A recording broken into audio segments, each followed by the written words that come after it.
So today we're talking about simplified, accountable structure. Okay? Now, it might have been perhaps single board model. You might have heard it referred to as that.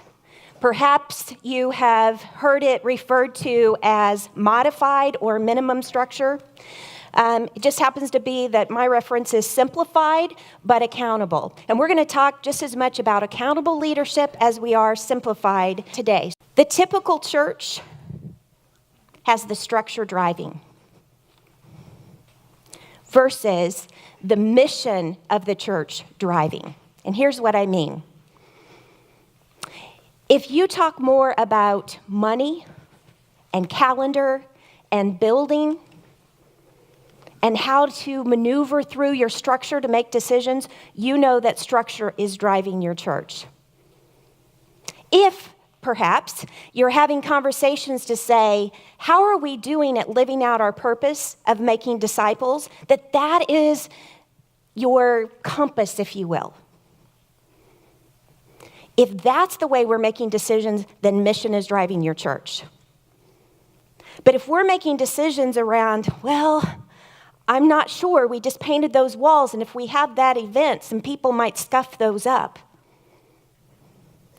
Or perhaps we spend 30 minutes of our time together as a council deciding whether or not we are going to replace the dishwasher in the parsonage. Structure is driving your church. Or if we spend all of our time continuously working on more and more policies and procedures, guidelines, rules. Look at your church. If every time you turn around you're saying, please don't do this and please don't do that, structure is driving your church. Write down on your handout, which one do you think is driving your church? Mission or structure? Just take a moment.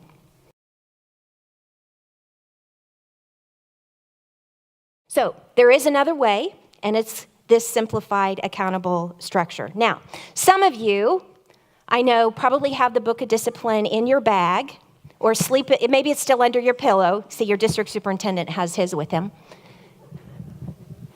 So if any of you want to look it up, you're welcome to look at paragraph 247.2, and if it doesn't matter to you, I guarantee you it will matter to someone in your church, so just be prepared to be able to cite it, okay? Paragraph 247.2 allows you to organize the life of the congregation so that you can be more missionally centered, as long as you meet the Book of Discipline minimum requirements, all right? So this is our permission giving. Now, interestingly enough, this was put in the Book of Discipline originally for small churches. But do you know who were the first to adopt it? Large churches, because they saw the effectiveness and the efficiency in it. All right? So I need 5 volunteers. 5 volunteers. Just come on up. I promise it won't hurt. Okay? Just grab one of those signs there. One more. Okay, Denise, you're over there. All right. Now I'm going old school here. Did any of you used to have like name placards on your desk? Okay, y'all with me? All right. So these aren't names, but they're titles, right? So currently, we would have 4 different committees, all right? And our first one is council. I didn't know. Play along, Jack. Is our council or our board, right? So think about that. How many people, just jot that number down, how many people currently serve on your council or your board? All right? Next, we have trustees. Trustees, all right? So how many are currently serving as trustees in your congregation? Okay? All right, the next administrative team we have is? Staff Parish. Staff Parish Relations, okay? How many people do you have serving on that committee? All right, next one. Finance. Finance. How many folks do we have serving on finance? Add that number up. Now, this number would include some of the people from over here, but it would also include people at large, right? Members at large. Or sometimes it's everybody in the church. Okay? What's your number? Shout them out. What's your total number? 76. That's a large church. 17. And we're disagreeing on that number. Another number over here? 12? 10? 30? Most of the time, you have 30 to 40 people on average tied up in those 4 teams. At least. Minimum. All right? Now, when you meet as a trustee, what are we talking about? The facility. What else?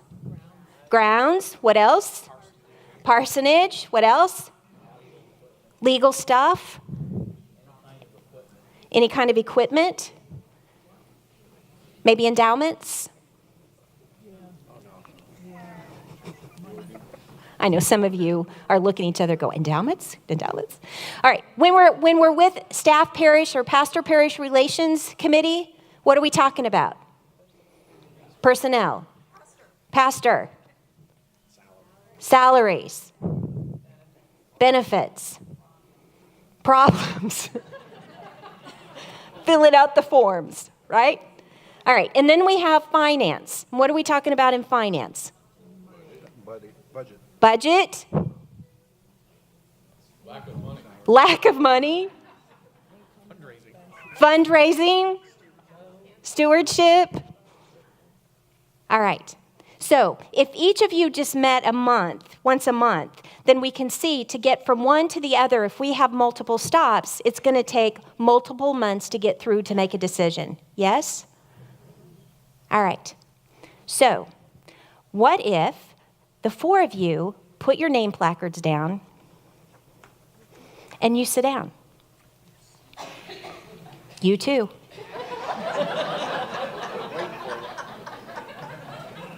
Thank you. But instead, we had a name placard that looks like this.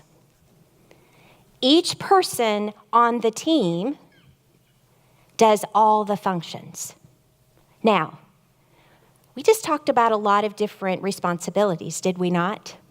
But how many of the things have to be repeated in multiple places, those conversations, right?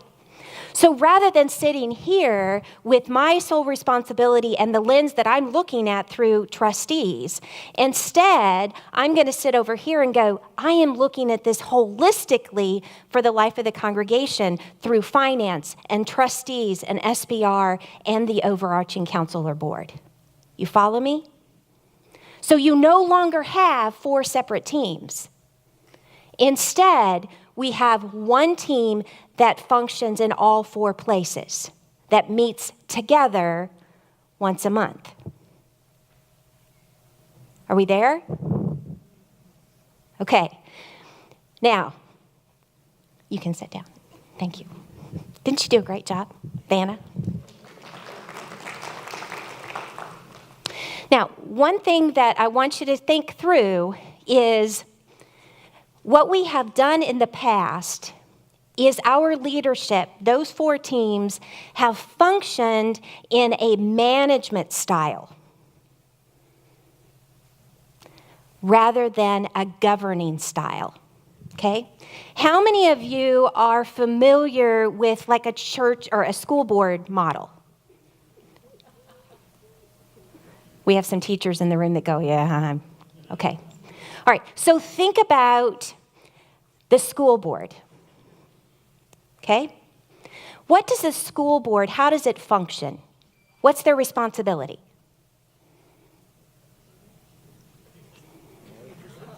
All right, some of you had your hands up.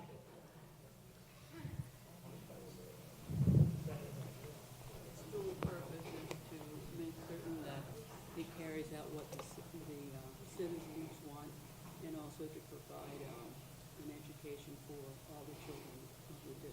provide what the citizens want and to provide an education for the children. Okay? And they hire principals, superintendent who hires the principals, right? All right? Does the school board hire individual teachers? No. Does the school board decide what curriculum is going to be done on a day-to-day basis in the classrooms?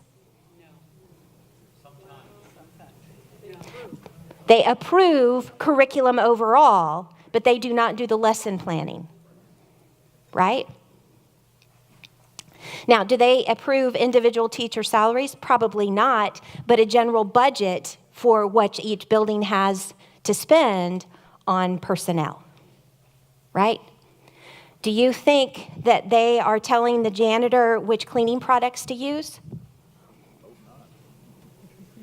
Do you see where I'm going? You see, our typical church is managing the day-to-day operations of the church. And because of that, no one is looking at the big picture of the church. You see, because we're so tied up in the urgency of what's going on, it doesn't allow us to, what I say, climb up onto the balcony and say, are we steering this ship in the right direction?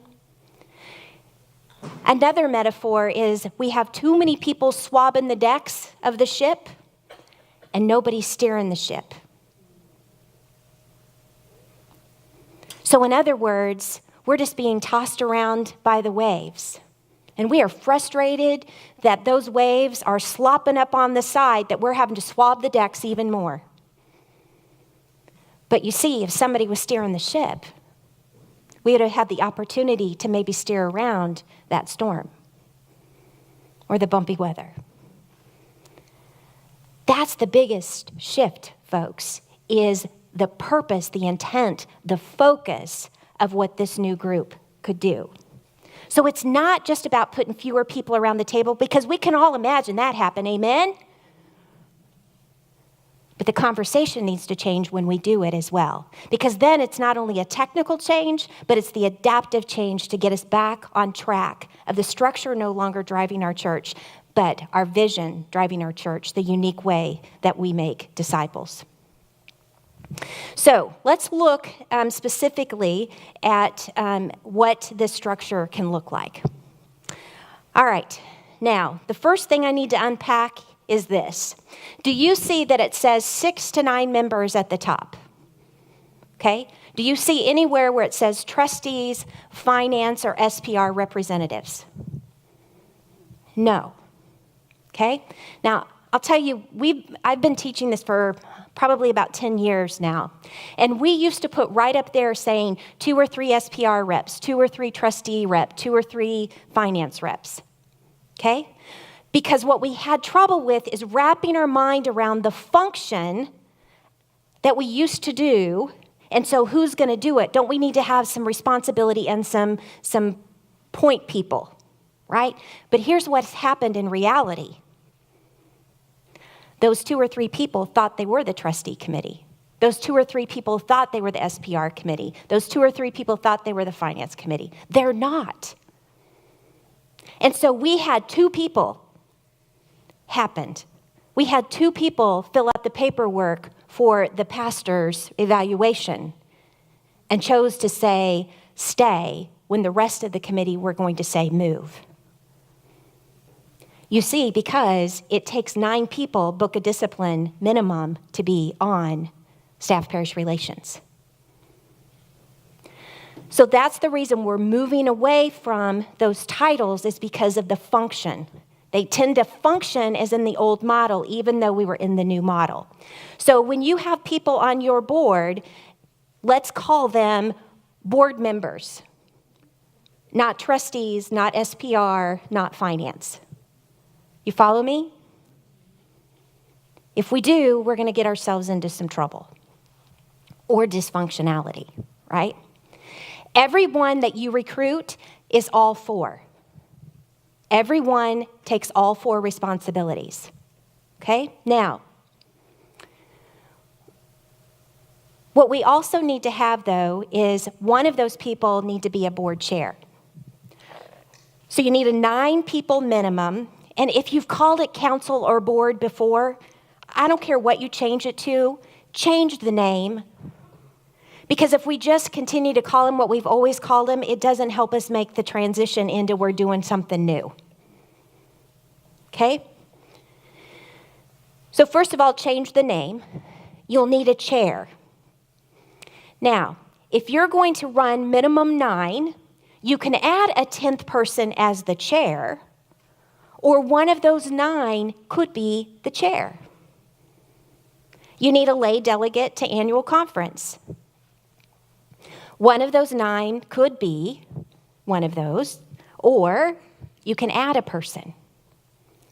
Same with a lay leader, okay?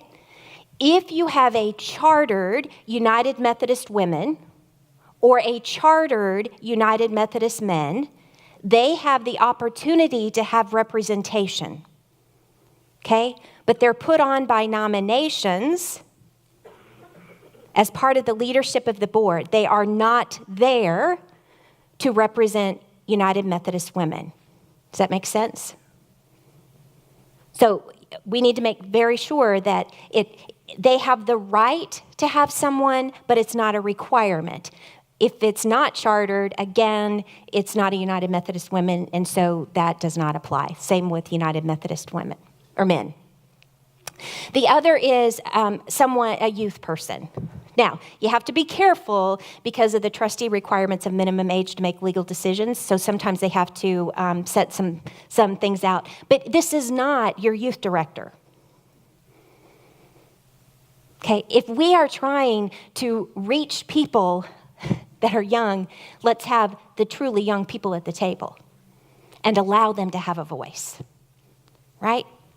Now, are you ready for this? This is where it really kind of blows people's mind. Best practice.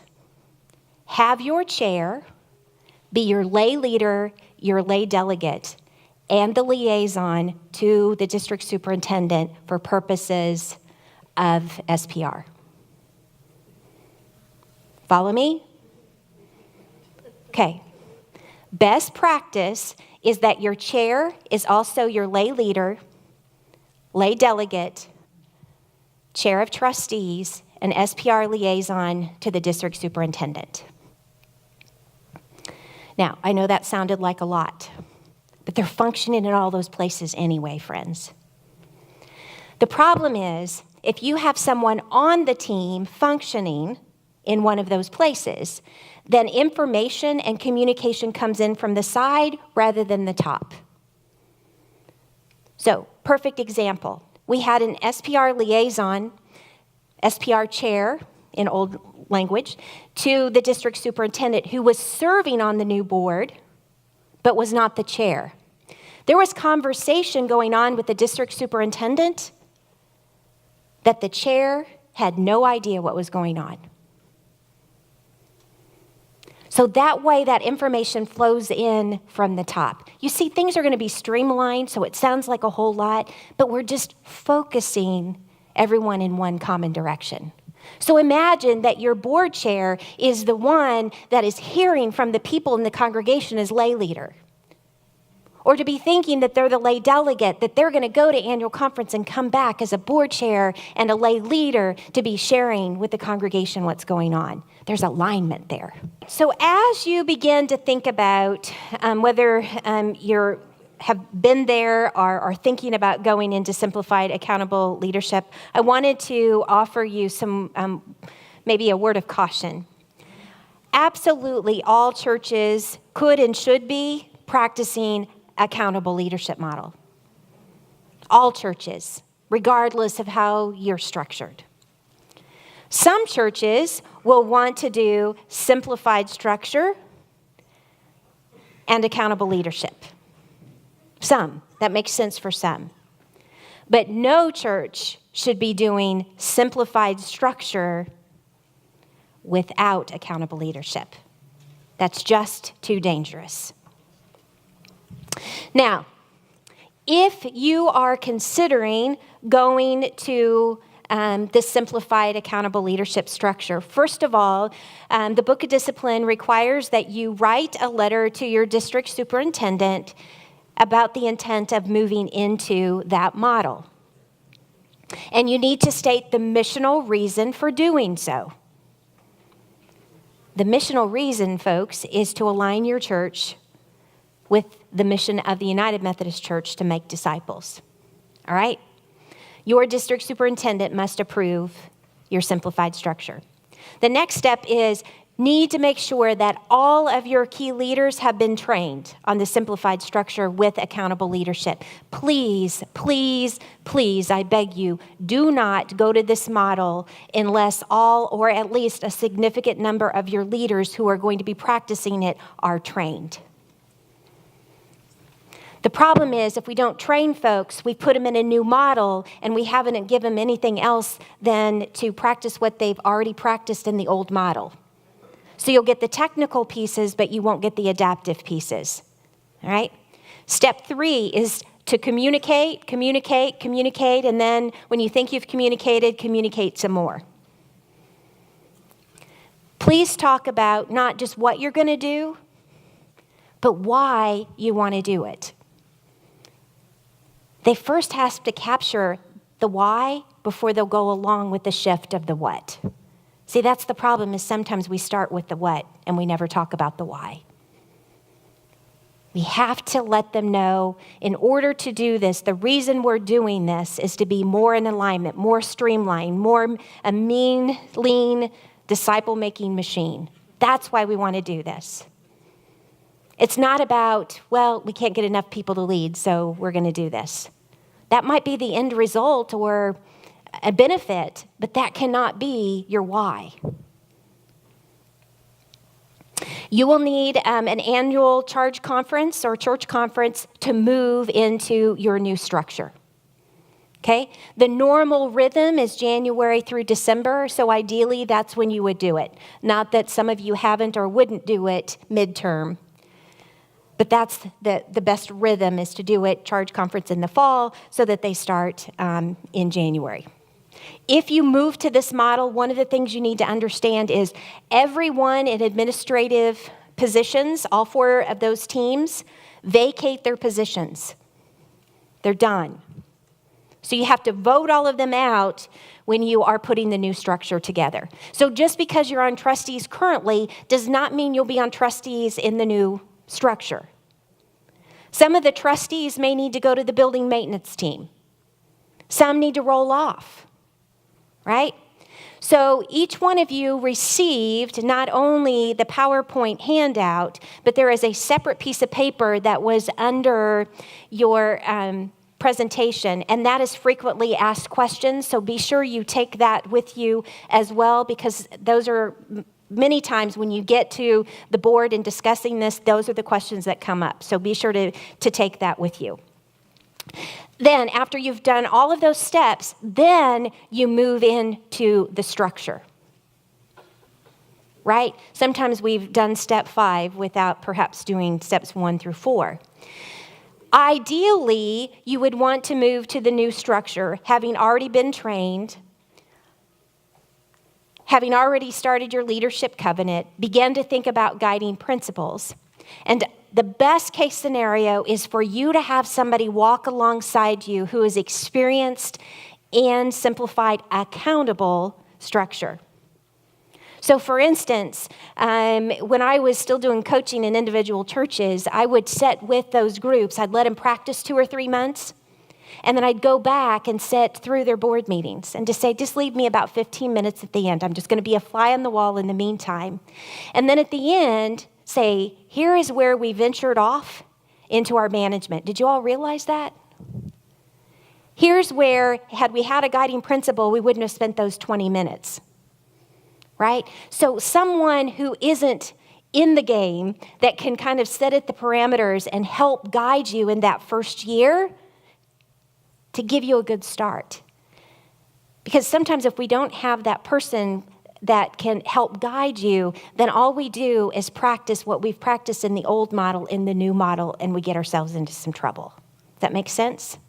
And please know that we're putting a network of people to also help, but feel free to call the office Office of Congregational Development is where I'm at. If I can be helpful, please know there's 860 some of you, and there's one of me, but I'll do the best that I can. And like I said, we're building a team to help, but we want to be a resource to you and to be helpful as we can.